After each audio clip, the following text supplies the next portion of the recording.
Hi, I want to take the chance and talk to you a little bit about the yogic diet / the yogic lifestyle and why it's so important for you to consider adapting certain things in life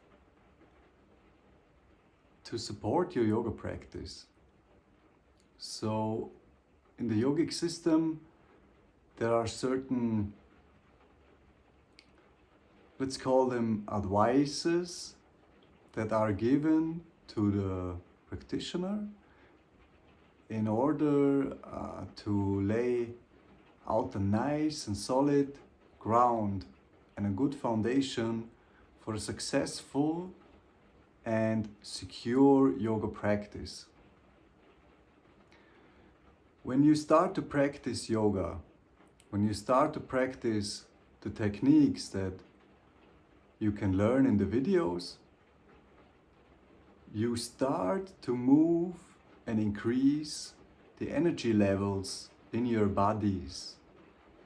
And note I'm using the plural of bodies, because I refer to not only the physical, but also your mental and emotional and astral body as well. And there are many more subtle layers of your existence that I don't even have a word for. So when you start to increase the level of energy, start to increase your metaphysical and electromagnetic field, you amplify not only things that are desirable, but you will also start to amplify things that are not so balanced yet. And that's where the right diet and the right lifestyle comes in and is so crucial and important. And I really want to stress it enough.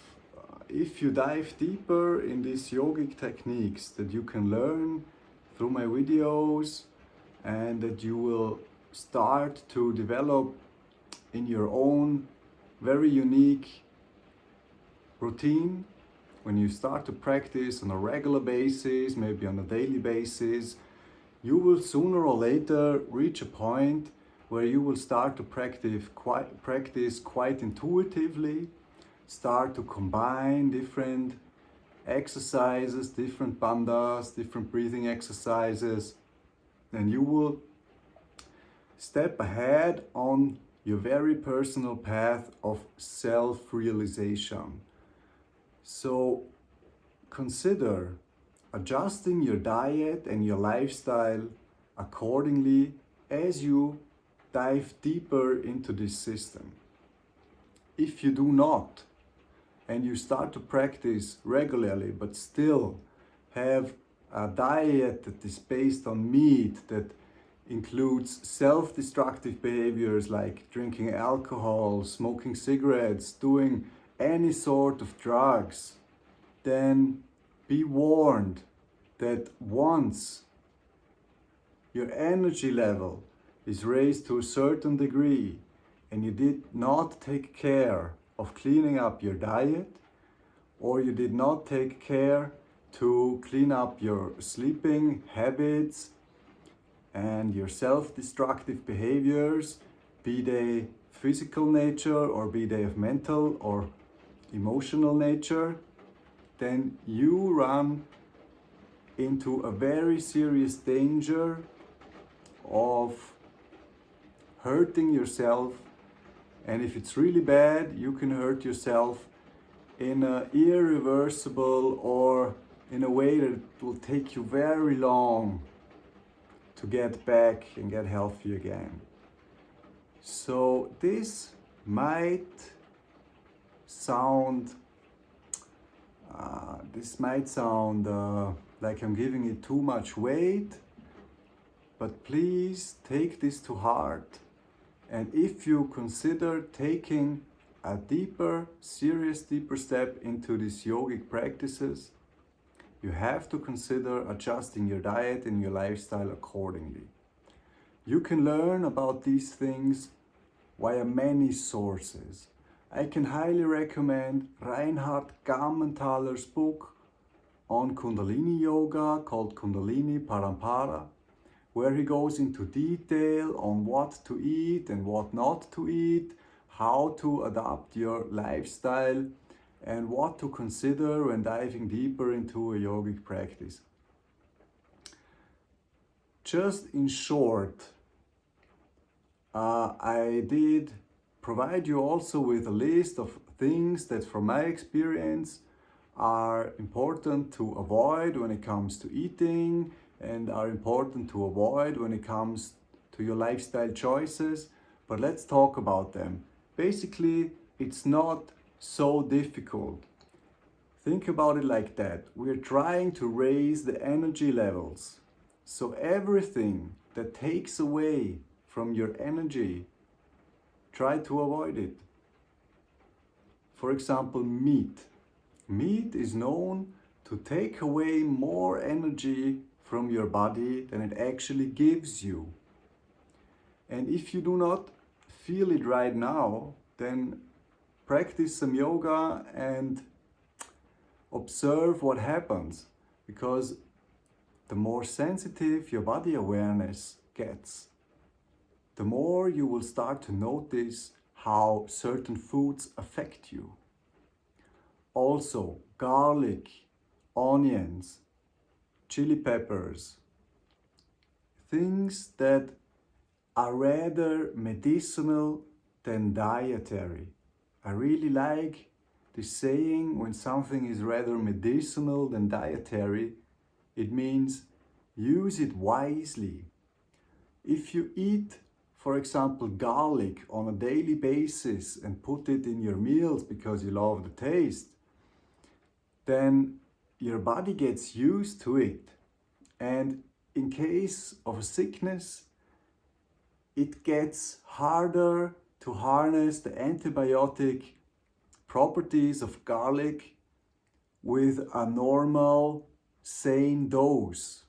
Okay, that's one good reason why to avoid garlic most of the time. Another reason why garlic should not be a dietary but rather a medicinal plant is because the concentration of a fiery element that is present in garlic just makes it not really a food. When you think about it, chili peppers also is like pure fire.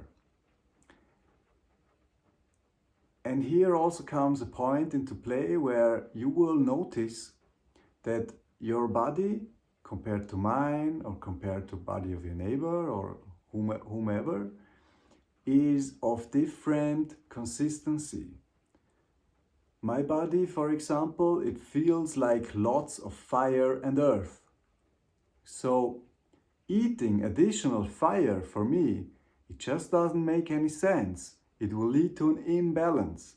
So for me, watery food is good, like watermelons, like all the nice fruits like papaya, and things that balance out my elemental conditions make very much sense. And I love to eat them. My body feels very good. Let me tell you a quick story. Before I knew anything about yoga and before I started practicing and learning about these things, I loved to eat hot things. I love to eat meat 3 times a week and fry my steak with chili oil and sprinkle some garlic over it. And I just loved that stuff. And I ate it as often as I wanted it. But at one point, my elemental balance, it was so out of balance. I had an imbalance that was so big that I literally could feel a fire burning inside of me day and night. That would almost drive me crazy. I'm not kidding. And it was thanks to a man I met in Lithuania on a rainbow gathering, actually, that I got informed about the consistency, the different parts of elements present in my body, and what I'm actually doing to myself when I'm eating too much fire. And this man, he was very interesting. He came up to me and he looked at me. I didn't know him. And he just asked me that he has the intuition that he wanted to scan my chakras, gather some information from my energy centers, and share them with me, share the insights that he gets from the reading with me. And I was quite surprised about what he was saying, but I also was intrigued, and I somehow felt an interesting sympathy for this man. I felt that he's a peaceful man and that he's very much in peace with himself, so I agreed. And he asked me to lay down, and then he literally just scanned my body 2 times with his hands like this. He didn't even touch me. He just, from my feet to my head and back, he just did this movement, and then he said, okay, it's done, I know now. And I was curious. I sat up and I looked at him and I asked, what do you know now? And this man told me in detail what I eat, what I think, how I sleep, and how I feel at the moment, and how I feel for quite some time. And I was shocked. I was really shocked that how can this man know so much about my habits, my diet, my thoughts, my feelings, just by scanning my chakras, as he called it. And we sat and I listened to him, and he told me that he's in a way similar to me, that he also has lots of fire, and that he also loves to eat chili and dark chocolate and garlic, but that these foods, they are not so good for people like us who have lots of fire already in them. And slowly I started to change, because I was so impressed by what he told me. I was so impressed by the logic behind of that I slowly started to change my dietary habits. And it turned out to be very, very good for me. Another topic, alcohol. For many years I was a rock musician. I played in bands, I played at the bars, at the weekends, and played some concerts, and I really enjoyed smoking cigarettes and drinking gin tonic. It was a really nice time for me, and I would not want to miss it, because it's part of my story and it made me who I am today. So I did not want to miss it, but I certainly know that drinking alcohol, it takes away from my energy so much that it's just not a good lifestyle choice. And especially if you wish to step deeper into the yogic practice and raise your energy level up, then alcohol definitely will not be on your menu at all. Not for Sylvester, not for Christmas, not for birthdays, not a single time. And I'm happy that for almost 8 years now, I haven't been drinking a drop of alcohol. And I can't tell you how much I love the feeling of being sober. It is the best thing that ever happened to me to stop all my self-destructive habits. I was smoking marijuana for many years of my life, often on a regular daily basis. And this is, of course, an abuse of this plant, of the spirit behind the plant, that you have to pay a price for. Every external stimuli that adds to your state of consciousness, something that alters it, enhances it, or whatever from an external source, will cost you a price. You will have to pay the price, and it will be taken away from you. There is nobody that can avoid paying the price of taking external stimuli. If you think differently, then either you're not sensitive enough to the bad effects that cigarettes or any kind of other external drug and stimuli has on you, you're either not sensitive enough or simply you're living in denial. And if you choose to do that, that's fine as well. I mean, it's your choice. So I hope to encourage you to take this seriously. Get informed and try to drop your self-destructive habits.